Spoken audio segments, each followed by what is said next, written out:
எல்லாருக்கும் வணக்கம். இன்னைக்கு நாம ஒரு செம்ம சுவாரஸ்யமான விஷயத்தை பத்தி தான் அலச போறோம். எழுத்தாளர் சண்முகசுந்தரம் எழுதிய மணமகளை தேடி பார்த்த அனுபவங்கள் புத்தகத்துல இருக்கிற சில நகைச்சுவையான ஆனா ரொம்பவே ஆழமான உண்மைகளை தான் நாம பார்க்க போறோம். குறிப்பா இப்போ இருக்கிற தமிழ் சமூகத்துல கல்யாண ஏற்பாடுகள் நடக்கும்போது மாப்பிள்ளை வீட்டார் படுற பாடு இருக்கே, அது ரொம்ப தத்ரூபமா கொஞ்சம் நக்கலோட இந்த புத்தகத்துல அவர் சொல்லியிருக்காரு. வாங்க அது என்னென்னு பார்க்கலாம். சரி, உங்ககிட்ட ஒரு கேள்வி. உங்க வீட்ல யாருக்காவது இல்ல உங்களுக்கே வாழ்க்கை துணைய தேடுறப்போ உங்க மனசு ரொம்ப பாரமா ஃபீல் ஆகுதா? ஒரு நிமிஷம் யோசிச்சு பாருங்க.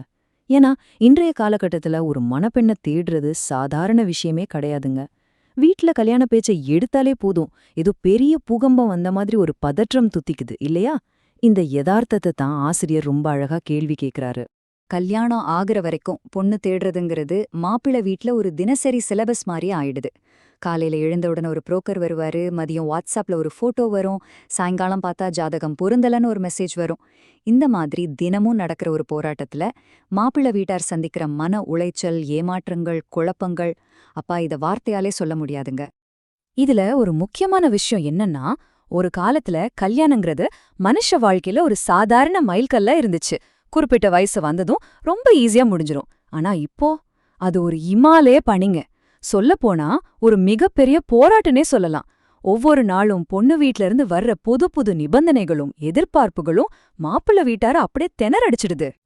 சரி, இப்போ அண்டை வீட்டார் எப்படி இந்த தினசரி நாடகத்துல பங்கு பெறாங்கன்னு பார்க்கலாம். நம்ம வீட்ல நடக்கிற கல்யாண பேச்சுவார்த்தைகள், மாப்பிள்ளைக்கு பொண்ணு கிடைக்காத கஷ்டம், இதெல்லாம் பக்கத்து வீட்டுக்காரங்களுக்கு ஒரு இலவச மெகா சீரியல் மாதிரி.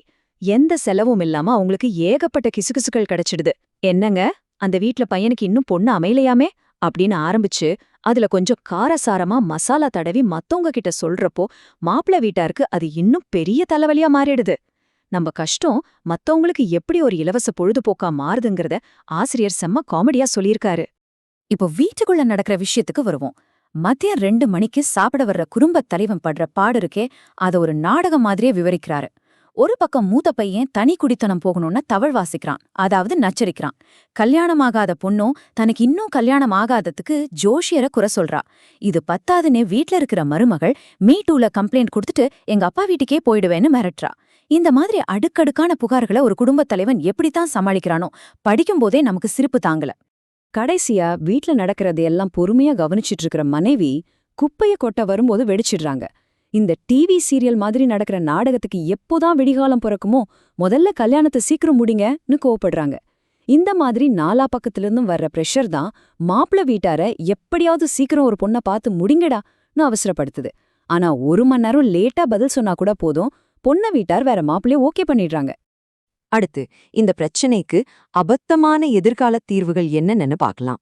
இப்போ பொண்ணு கிடைக்கிறதே ரொம்ப கஷ்டமாகிடுச்சு இல்லையா? ஏன்னா எதிர்காலத்துல பொண்ணுங்களோட எதிர்பார்ப்புகள் எப்படி இருக்குன்னு ஆசிரியர் ரொம்பவே கலாய்க்கிறார். ஒருவேளை செவ்வாய் கிரகத்துல 5 சென்ட் நிலமும் தண்ணி பிரச்சனை இல்லாம இருக்க 1 ஏக்கர்ல சின்ன குளமும் கேட்டா மட்டும்தான் பொண்ணுங்க கல்யாணத்துக்கே சம்மதிப்பாங்களோ என்னவோ. நினைச்சு பாருங்க, செவ்வாய் கிரகத்துல நிலம், அதுவும் தண்ணி வசதியோட, எதிர்பார்ப்புகளோட உச்சத்தை இதைவிட யாராலையும் சிறப்பாவும் நகைச்சுவையாகவும் சொல்ல முடியாதுங்க. இதே நிலைமை தொடர்ந்தா ஃபியூச்சர்ல என்ன நடக்கும்? மாப்பிள்ளைங்க நேரா அரசாங்கத்துக்கிட்ட போய் எனக்கு ஒரு மணப்பெண் வேணும்னு பெட்டிஷன் கொடுக்க வேண்டியதுதான்.